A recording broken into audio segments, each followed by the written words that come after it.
والد گرامی سے مخاطب ہوا، تم کون ہو؟ قریشی ہوں، حضرت عبدالمطلب نے جواب دیا۔ قریش کی کس شاخ سے تعلق ہے؟ اس نے پوچھا۔ تو حضرت عبدالمطلب نے کہا، بنو ہاشم سے۔ یہ سن کر وہ چونک پڑا اور بولا، کیا آپ مجھے اپنی ناک دیکھنے کی اجازت دیں گے؟ اس نے کہا۔ عبدالمطلب نے اجازت دے دی۔ اس نے بڑے غور سے دونوں نتنے دیکھے اور پھر جچے تلے انداز میں اپنی رائے دی۔ تمہارے ایک ہاتھ میں حکومت اور دوسرے ہاتھ میں نبوت ہے، یہ دونوں صفتیں قبیلہ بنو زہرہ میں اکٹھی ہو جائیں گی۔ کیا تم نے ان سے رشتہ قائم کیا ہے؟ حضرت عبدالمطلب نے جواب دیا کہ ابھی تو نہیں کیا۔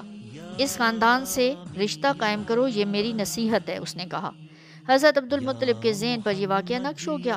اب حضرت عبداللہ کے لیے جب رشتہ ڈھونڈنے کی ضرورت محسوس ہوئی تو ان کے ذہن میں وہ نقش تازہ ہو گیا۔ انہوں نے یہ فیصلہ کر لیا کہ وہ اسی خاندان کے ساتھ ناطہ جوڑیں گے۔ قبیلہ بنو زہرہ کے نامور سردار وہب وفات پا چکے تھے۔ ان کے بھائی وہیب اب ان کے جانشین اور پورے خاندان کے سربراہ تھے۔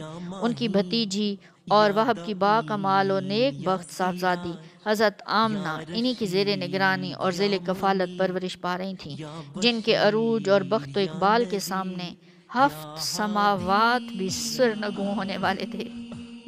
انہیں قدرت نے ایک ایسے اعزاز کے لیے منتخب فرمایا تھا جو نہ کسی کو نصیب ہوا اور نہ آئندہ نصیب ہوگا۔